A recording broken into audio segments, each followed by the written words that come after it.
Prabowo pembunuh, Prabowo penjahat kemanusiaan, Prabowo tangannya paling berdarah. Perusahaan-perusahaannya di Aceh lah salah satu penyebab bencana alam di Aceh.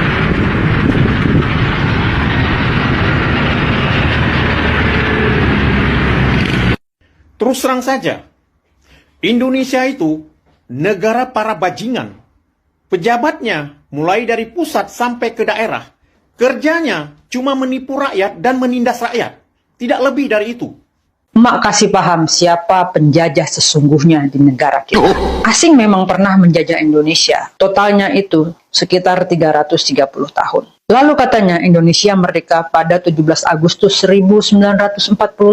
Penjajah asing memang pergi, tapi penjajah dari bangsa sendiri baru mulai bekerja. Kalian pikir siapa yang mengunduli hutan dan melakukan pembalakan liar? Bukan Belanda, bukan Portugis, bukan Inggris. Yang buka izin, yang diamkan mafia kayu, yang tutup mata pada pembalakan liar. Itu semua adalah elit republik ini. Penjajah asing itu dulu tidak menghancurkan hutan seperti ini. Karena mereka tahu kalau alam dan hutan itu hancur, maka bumi akan membalas dengan kejam. Dan semuanya akan celaka. Tapi penjajah dari Indonesia ini tidak takut alam rusak, tidak takut Tuhan, tidak takut rakyat. Yang penting cuan, cuan, cuan. Mak kasih data. Dari tahun 1950 hingga Desember 2025, Indonesia sudah kehilangan hampir separuh tutupan hutannya. Dari 159 juta hektar, hanya tersisa 95,5 juta hektar. Berarti kita kehilangan 75 juta hektar tutupan hutan. Lalu siapa yang menjual tambang? Hasil laut, pasir, air, bukan penjajah asing. Yang tanda tangan kontraknya adalah pejabat yang lahir dari bumi Indonesia yang rakusnya tidak kenal batas. Prabowo pernah mengatakan bahwa bumi pertiwi kita. Belanda mengambil 31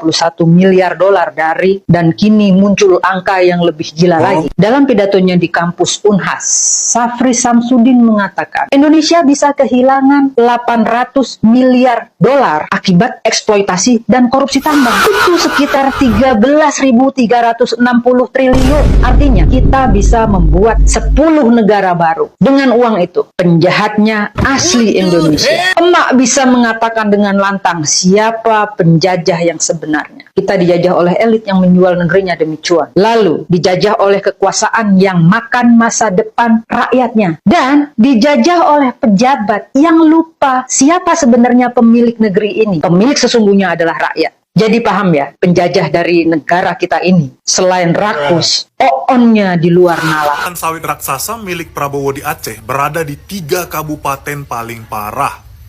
Saya kira ke depannya kita harus tambah tanam sawit. Kita perbanyak tanam sawit. Gak usah takut apa itu katanya. Deforestation. Yang namanya sawit itu pohon. Ada daunnya, ada akarnya, ada batangnya. Dan daunnya menyerap karbon dioksida. Kira-kira begitulah omongan dari orang besar di suatu negara dulu sebelum terjadi banjir dan longsor. Pohon di negara orang ditanam, pohon di negara sendiri ditebang. Kemana lah pemikiran Prabowo ini ya?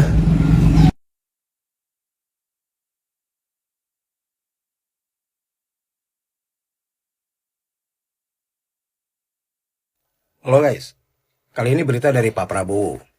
Jadi Pak Prabowo menggelontorkan dana 16,7 triliun untuk memperbaiki hutan tropis di Brasil.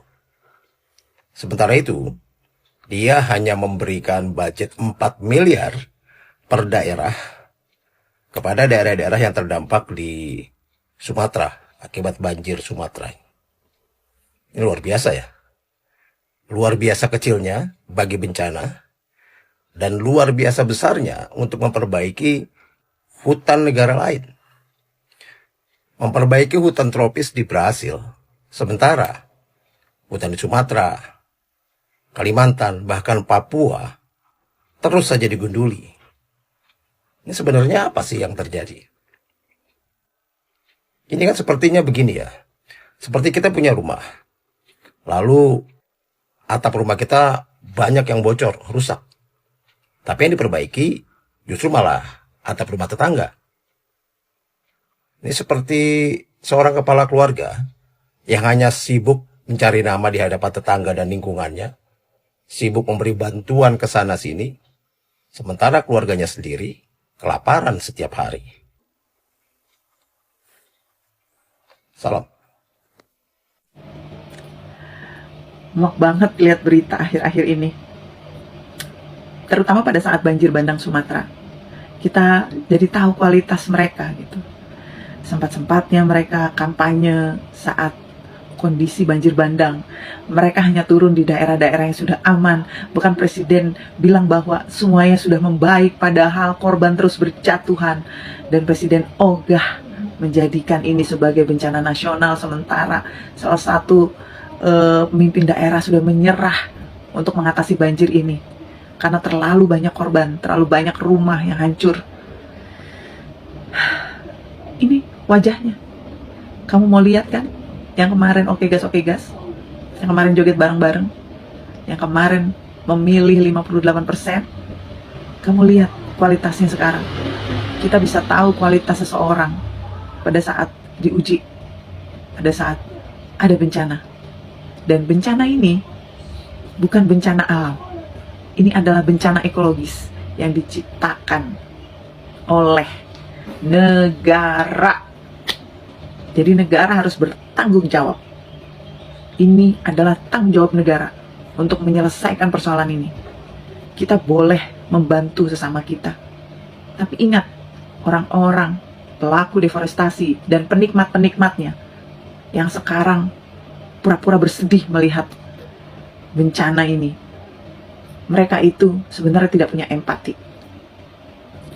Mereka menikmati semua ini dan kehancurannya rakyat kecil yang kena. Dan 2029 nanti mereka akan terpilih lagi. Jadi yang bodoh siapa? Yang jahat siapa? Yang jahat mereka, yang bodoh yang milih. Udah jelas-jelas. Aduh, rakyat Indonesia luar biasa.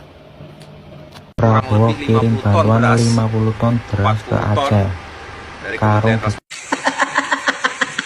Ada lagi nih presiden di Konoha mengeluarkan anggaran cuma-cuma, nambahin anggaran aja.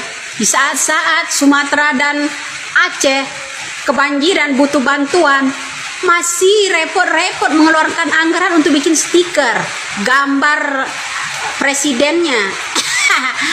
Kenapa Pak Prabowo?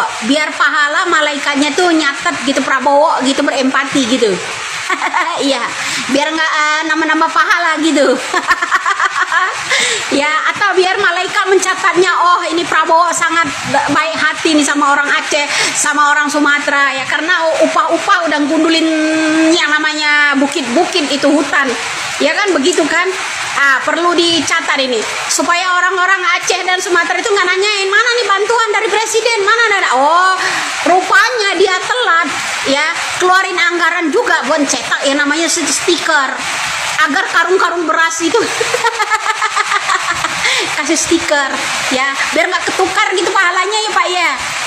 Ya, sama yang seleb-seleb biasa, rakyat-rakyat yang nggak pencitraan gitu ya. Ya Pak Prabowo ya. Ya, biar pahalanya kalau udah dikasih stiker presiden, biar malaikat mencatatnya nggak ketukar kan? Ya, sampai akhirat nanti ya. Bagus sekali itu. Ya, negara Konoha macam ini.